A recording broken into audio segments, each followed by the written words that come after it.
இன்ட்ரெஸ்டிங்கான வீடியோ தான் பார்க்க போகிறோம்.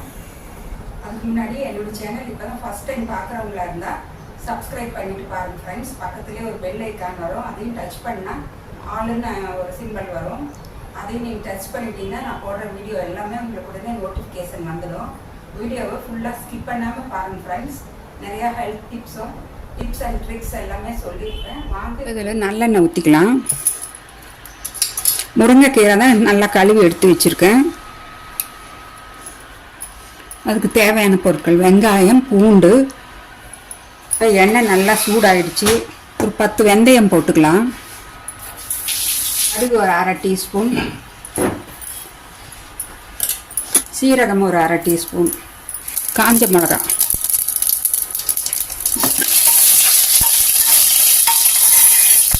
இது போட்டுக்கலாம்.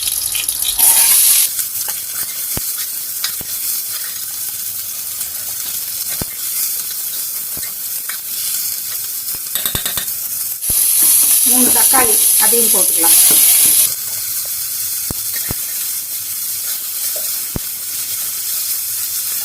கொஞ்சம் பெருங்காயத்தூள், ஒரு 1/2 டீஸ்பூன் அளவுக்கு பெருங்காயத்தூள்,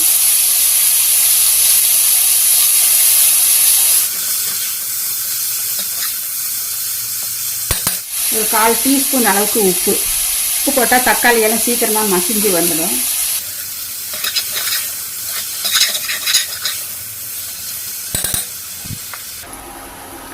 தக்காளி மசிட்டோம்.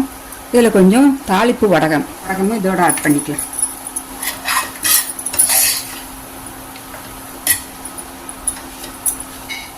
கொஞ்சம் மஞ்சத்தூள் 1/2 டீஸ்பூன்.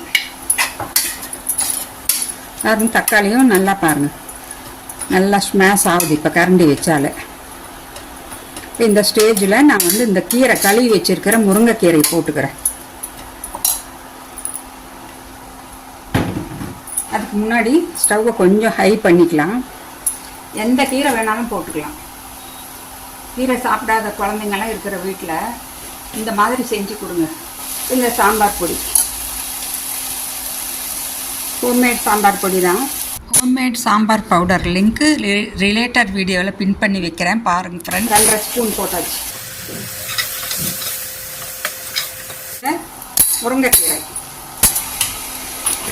முருங்கைக்கீரையும் போட்டாச்சு. கொஞ்சம் வதக்கிக்கலாம். முருங்கைக்கீரைன்னு இல்லைங்க, வேறு எந்த கீரை வேணாலும் போட்டுக்கலாம். பொன்னாங்கண்ணி கீரை, எந்த கீரை நம்மளுக்கு கிடைக்குதோ அதை போட்டு இது மாதிரி ஒரு ரைஸ் செஞ்சு நீங்கள் ஆஃபீஸ்க்கு போகிறவங்களுக்கு குழந்தைங்களுக்கெல்லாம் இதோட கூட ஒரு அப்பளம், வடகம், இல்லை சிப்ஸு அது மாதிரி வச்சு கொடுத்தீங்கன்னா பாக்ஸு உங்களுக்கு லஞ்ச் பாக்ஸ் காலியாக தான் வரும். கொஞ்சம் கீரை வதங்கட்டும். அப்புறம் தண்ணி ஊற்றி இந்த பருப்பு நல்லா அந்த மெஷரிங் கப்பில் ஒரு சின்ன கப்பில் 1/2 கப் அளவுக்கு பருப்பு நல்லா கழுவி எடுத்து வச்சுருக்கேன். துவரம் பருப்பு. இது ஆர்கானிக் மண்ணு கட்டின பருப்புங்க, அதனால தான் கொஞ்சம் தோல் அங்கங்கே இருக்குது. இதுக்கு தண்ணி ஊற்றிக்கலாம். சாப்பாடு அரிசி நாங்கள் எவ்வளோ ஊற வச்சுருக்கிறோமோ அதுக்கு தகுந்த மாதிரி தண்ணி ஊற்றிக்கணும். அதை விட ஒரு 1/2 டம்ளர் அதிகமாக ஊற்றிக்கலாம். ஆனால் பருப்பும் வேகணும் அதே தண்ணியில். 1:2 தான் தண்ணி அளவு. இதுலேயே இந்த பருப்பும் ஆட் பண்ணிக்கலாம்.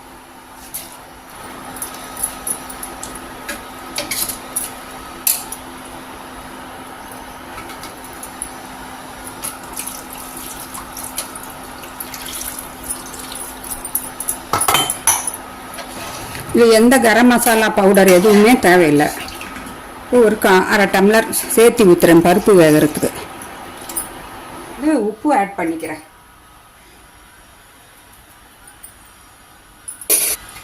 கொதிக்கட்டும். கொதிச்ச அப்புறம் பார்க்கலாம். நல்லா கொதிக்க ஆரம்பிச்சிடுச்சு.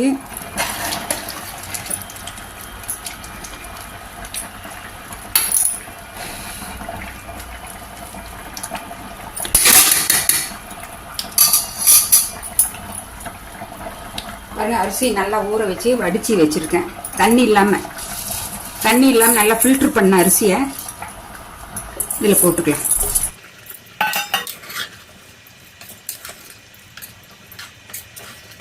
நான் அடியில் வளையம் வச்சுக்க போகிறேன் ரிங்கு.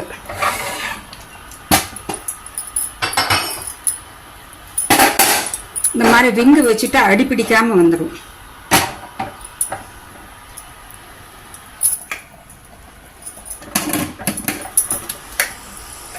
நல்லா ஒரே ஒரு விசில் வந்தால் போதும். ஒரு விசில் வந்து அப்புறம் ஒரு 2-3 நிமிஷம் சிம்மில் வச்சுக்கலாம்.